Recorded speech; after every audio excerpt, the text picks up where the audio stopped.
Howdy lads and lasses, it's the Lonely Rogue here, back with part 4, I believe, of Kerbal Space Program Career Mode. So today we're going to be launching a craft out of Kerbin's Sphere of Influence and into orbit of the Sun.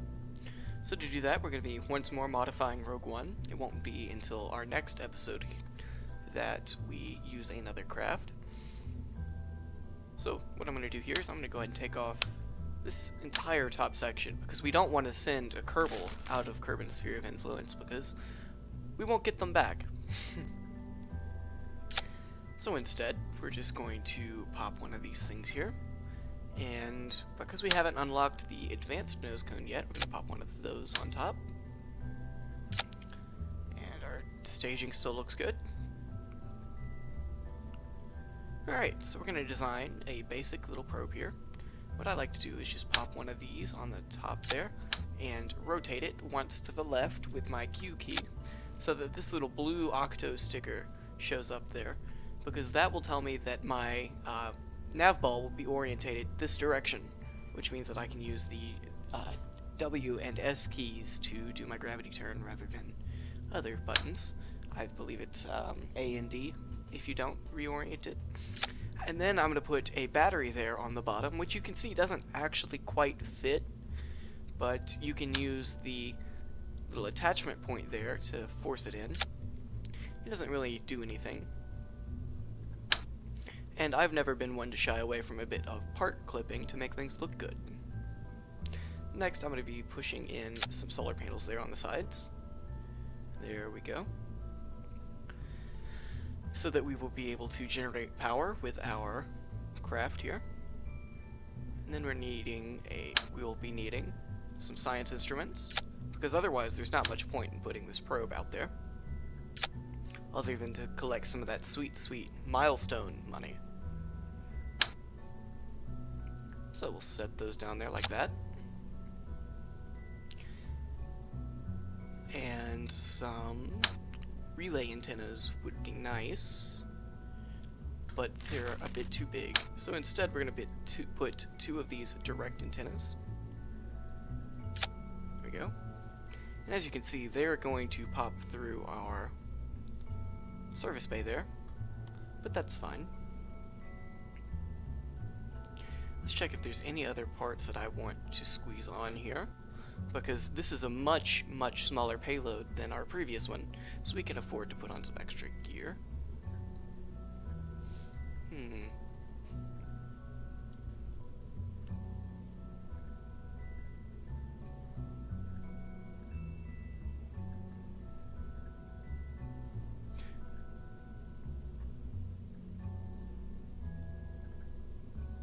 Okay, so I think what I want to do is move these over here.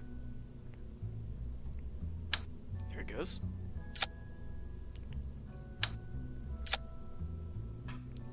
And, oh, it's on symmetry mode there.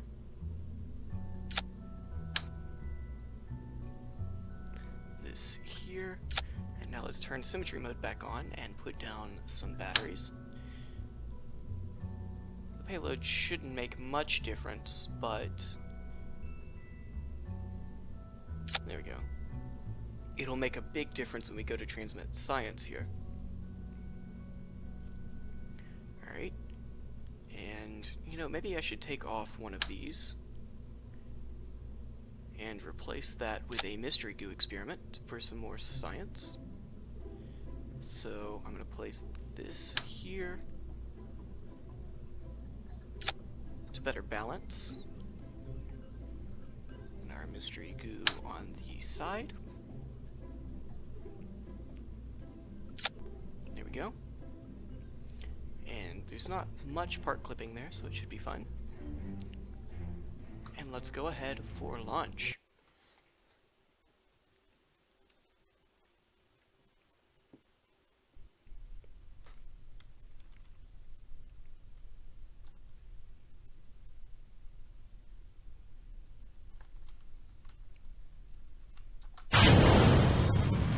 So this won't be too different from our other Rogue One launches here.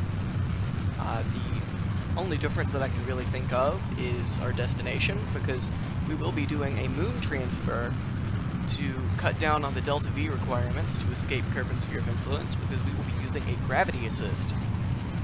So that'll be really helpful, in my opinion. It'll cut it down to about 900 meters per second of delta V that we need, rather than, I believe it's something like 1200 meters per second, although I could be grossly wrong there.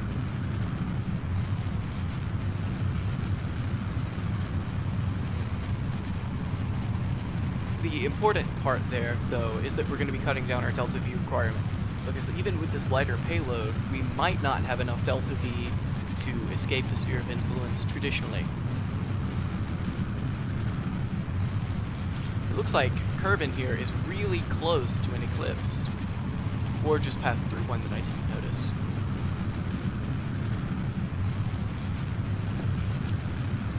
I know that from space you can see eclipses fairly regularly, and especially at the beginning of the game, it seems like every time I start a new game and I launch a rocket, I get to see an eclipse.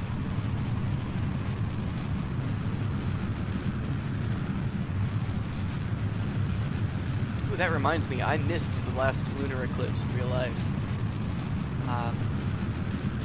I was told it was going to be on the night of the 21st, when really it was the night before the 21st. So, that was a bummer. But you live and you learn. I won't be repeating that mistake again.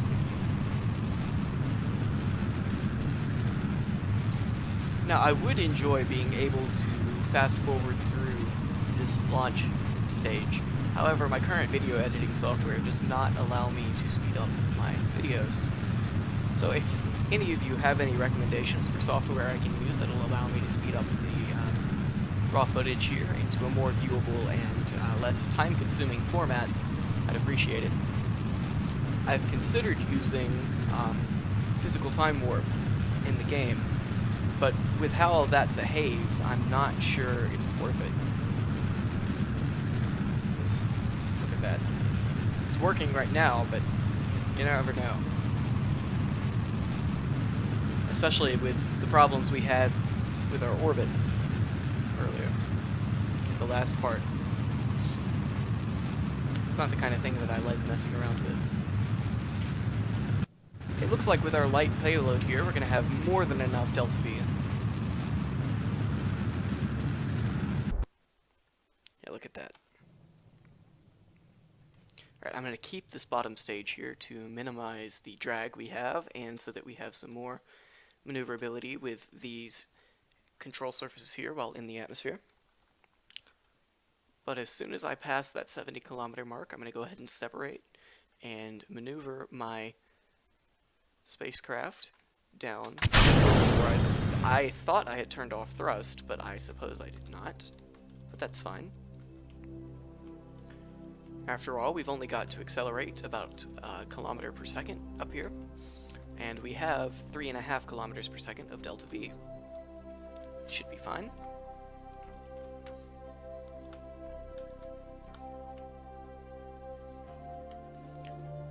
Alright.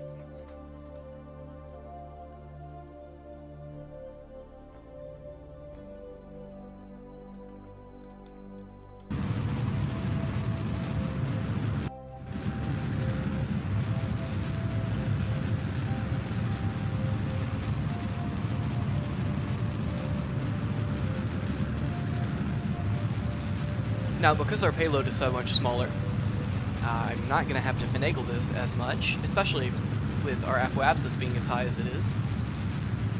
So, it looks like our center of mass is slightly off from our center of thrust.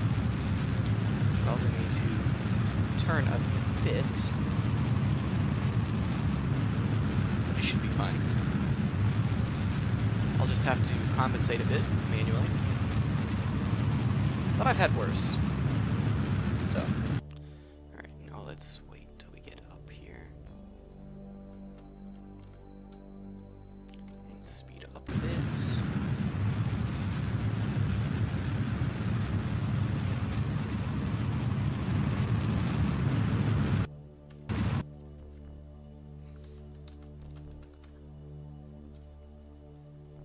Sorry, hypoapsis here, 111. So I'm going to get as circular here as possible. Alright, that looks good.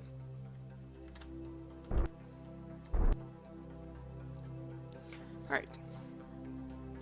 So, we've been left with 2,200 meters per second of delta V, more or less, as you can see right here.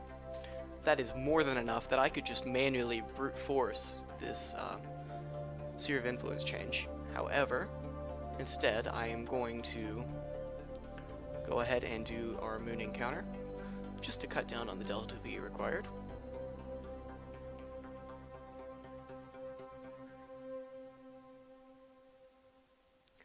Go ahead and change that.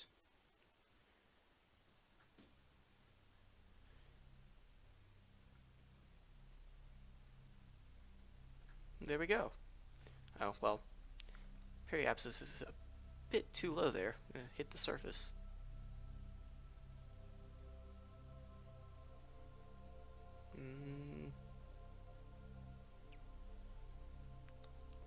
Alright, I might need to burn prograde a bit more there.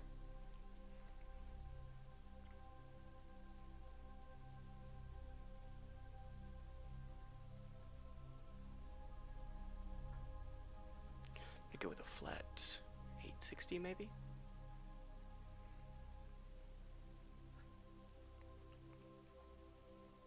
There we go.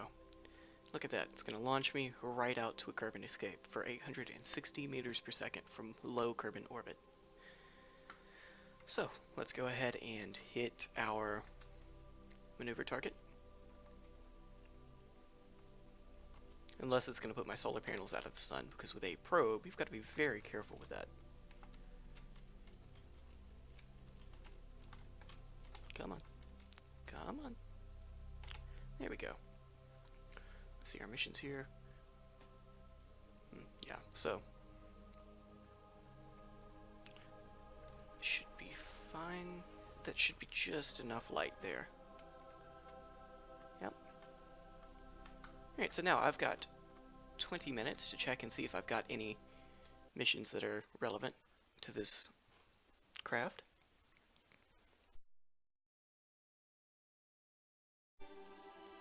Well, just in case I wound up cutting out that time warping bit, I'm back.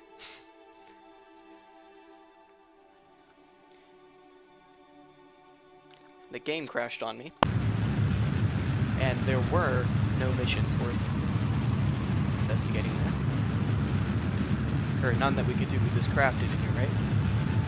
Well, I'm sure we could do them. Orbit around the moon would be possible, but I couldn't do a spacewalk with this craft, so that would be half the contract that I couldn't do. So this will have to do. That's what the episode's about anyway.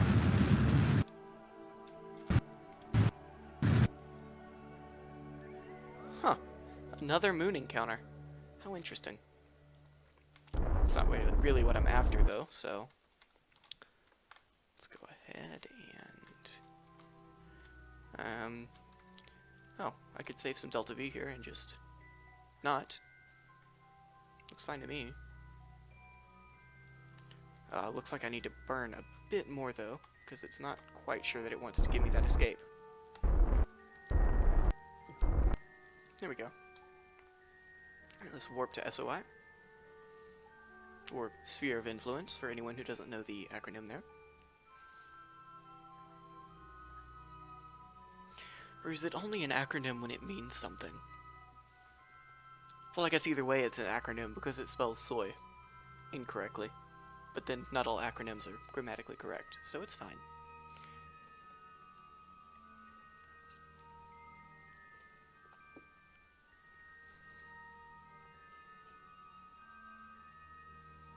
Getting extraordinarily close to the moon's periapsis there, or to the moon's surface, not periapsis.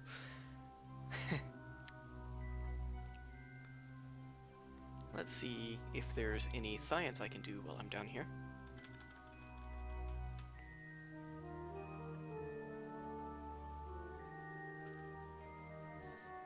Does not appear so. Although once I get a bit closer to my periapsis, it might say something else. And nope, got it. That's fine. Let's go ahead and warp to our moon escape.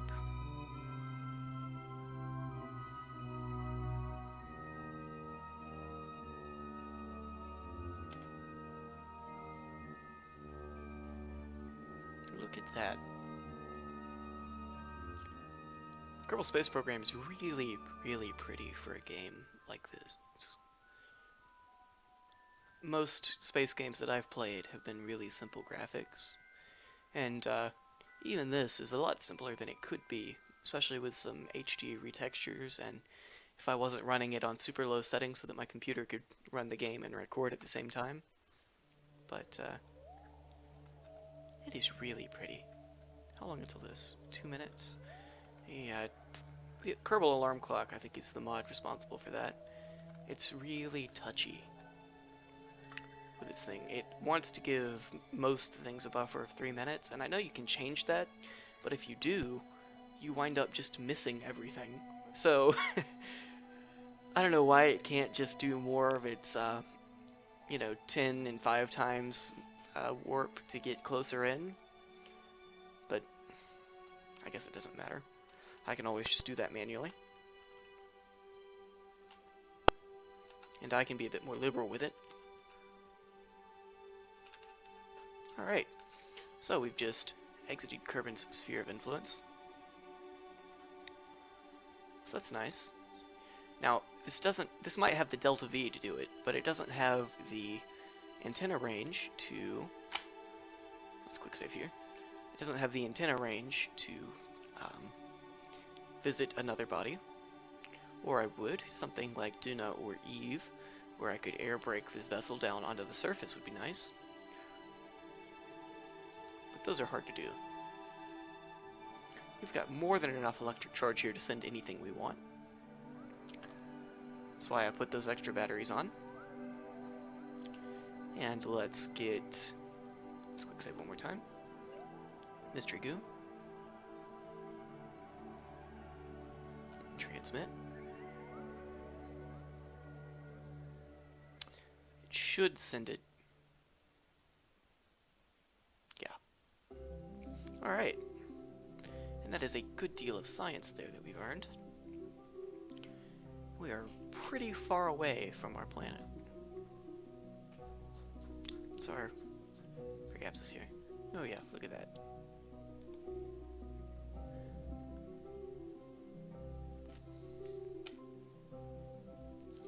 So, that's it for today, for now, and for this mission, for now, because until we upgrade our, I forget what it's called, let me look, tracking station?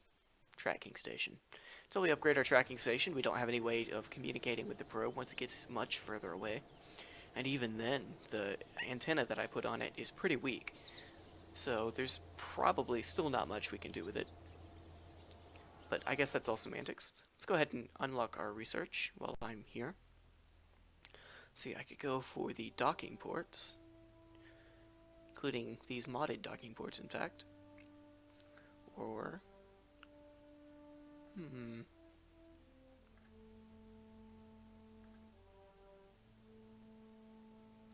I could go for this next, which would give me the nose cone here, which would allow me to have even more delta V in the next probe I launch.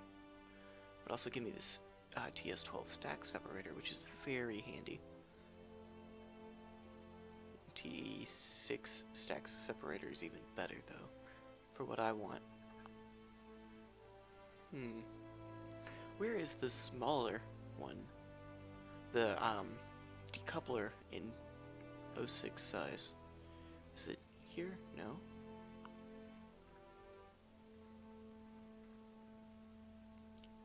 Is that it? No, that's a stack separator, the bigger one.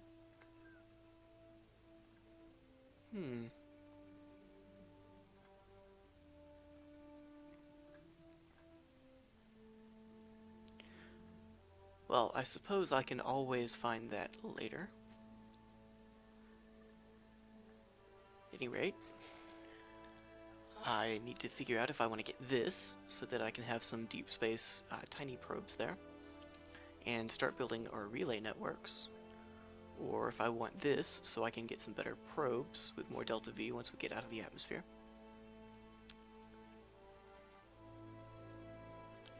Or if I want to get these tiny nose cones here. I think the propulsion systems are going to be what I go for, because having these opens up a lot of probe opportunities, similar to some of the things here. But I think this will be the next option we grab, and then miniaturization. It's a tie, probably, between miniaturization and advanced construction. And then hopefully by then we'll be able to afford upgrading the research center, and we can get these solar panels. We can go up here into unmanned tech after that. Or no, not unmanned tech, the scanning tech for these extra science units. But that's all in the future, so for now, I hope you guys have enjoyed as much as I have, and I hope to see you in the next one.